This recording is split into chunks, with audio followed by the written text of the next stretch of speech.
Hey everyone, this is Clint. Welcome to Sweetcast. I really want to talk about. I feel like everybody's talking about the Covington High School students, but the media has changed its tune, and I guess I have more thoughts on it now that I have more information as well. So if you don't know me, welcome. I'm writing a comic book called Downcast, which will hopefully be going to Indiegogo in the near future. I'm aiming for March, but we'll see.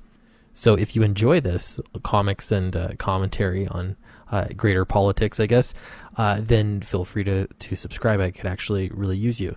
Okay, so it's no surprise that after everyone overreacted because of the viral video, I'm sure everybody's seen it by now, the media also overreacted. So this is a video that CBSN put out, and they're basically trying to backpedal. That's what it looks like to me. So I do have a few comments here, but they're summing things up, and then they take just a little bit of responsibility, just enough to slightly weasel out. Multiple videos have emerged of Friday's incident.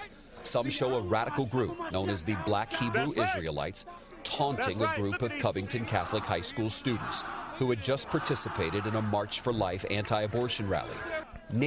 Okay, so that was one detail that I had missed, at least when this first started out, that they actually went to what I'm assuming is the Walk for Life. So this was a pro-life movement that they were in, that they participated in. So I have a hard time believing that it had to do really with the students just being rowdy. Now, when I saw them, the people are being, the Israelite, I always forget their name, Hebrew Israelites. Once they were calling the students names, the students were, I guess, because there's so many of them, they felt emboldened to taunt back or do something other than what else are they supposed to do? I guess walk away. This actually reminds me of a time when I want to say I was a freshman in high school. Anyway, I was with a friend and we were getting ice cream at a little hamburger place, and we walked past a motorcycle, totally good clearance, a good 3 feet away. I guess I would consider that good clearance. Walked past it, went inside, and apparently the owner of that motorcycle came in, and he was very upset that we had touched his motorcycle.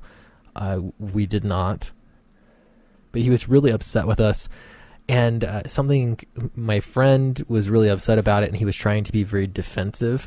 But then the gentleman went across the room, and he was having his meal with his significant other.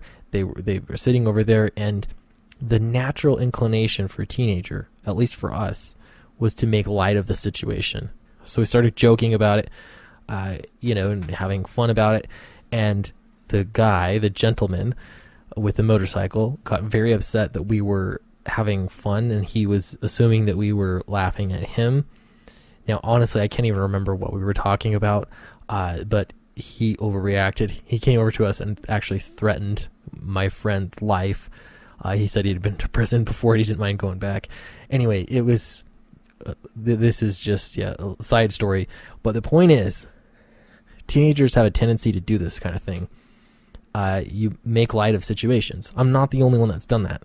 And I can see here, again, teenagers, these are kids.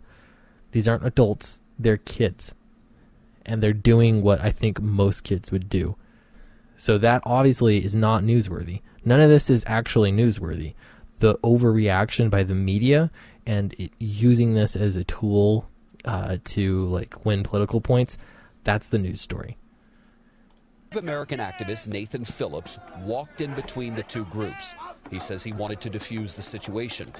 It was this moment and this is how you defuse a situation?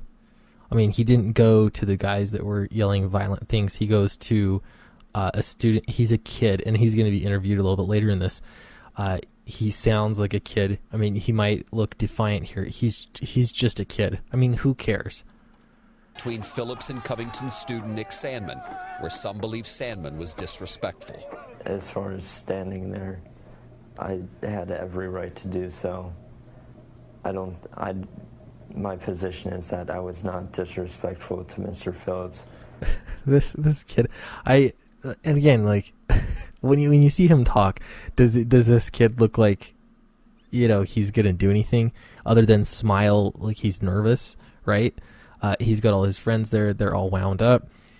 He doesn't want to. I mean, yeah, he's just trying to survive the moment, right? He's trying to survive it. And here, like, as you hear him speaking, it becomes very, very apparent that he is a kid. Okay? He's a kid. So why diffusing the situation, even in this report where they're backpedaling a little bit, they're not being very critical of Phillips in this situation. He's the one that walked into the scenario, and he started beating the drum in this kid's face. But why aren't they more, aggressive toward him? It's because he's a known activist and he's on their side. I obviously don't even have to explain that. That's the truth. I respect him. I'd like to talk to him. The Twitter account that helped spread the initial video has been removed. The user at 2020 Fight claimed to be a teacher and an advocate named Talia from California. There was a photo appearing to show Brazilian model and actress Natalia Cardoso.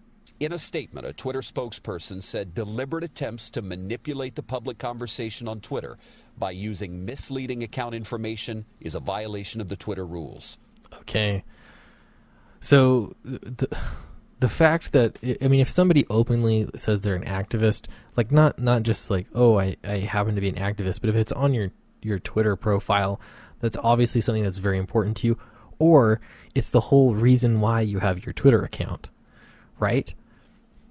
So for the news to just believe and pick up this story, I understand that random people on Twitter were offended by it and they're going to tweet about it.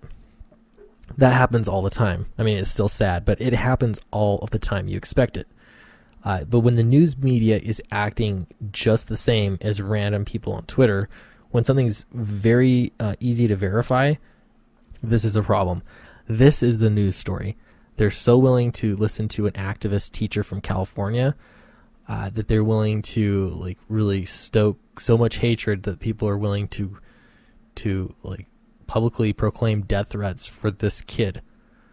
The lesson here is really to question what is the genuine source of this content and how is it being framed, and then how is that framing being elevated by the news media that you're looking through.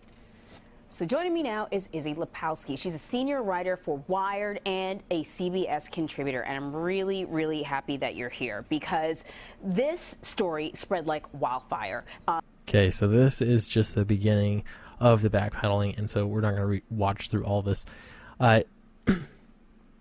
Okay, so there's a reason why, like on YouTube, I mean, if you've ever had a YouTube channel, you know that there are certain topics that get into public conversation that you can make videos on, and you're going to have a much higher likelihood of getting views, only because everybody's talking about it. They want to see more and more.